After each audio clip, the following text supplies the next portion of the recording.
J'ai passé pas mal d'années en police judiciaire, après dans une cellule d'infiltration, après dans la coopération internationale, dans le renseignement opérationnel et puis dans le privé comme conseiller en sécurité aussi, un peu partout dans le monde. Donc ce sont des choses que je connais, quoi. Donc le premier bouquin qui est sorti, c'était en 2009. C'était TF1 qui l'avait édité avec l'émission du bouquin. C'était Souvenirs d'un agent infiltré. Et ça s'est très bien passé.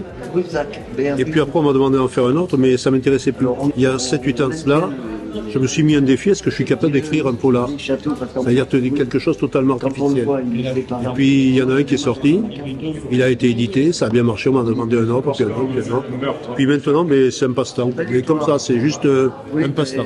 Moi j'écris comme j'aime lire, c'est-à-dire quand je rentre dans un livre, je choisis le livre que je veux lire, et après il faut que je le finisse. Et j'essaye d'écrire de la même façon. J'ai une façon d'écrire qui est un petit peu particulière. Je suis incapable d'écrire du début à la fin. J'écris des morceaux, des chapitres, avec une ligne directrice un petit peu, et après je les construis.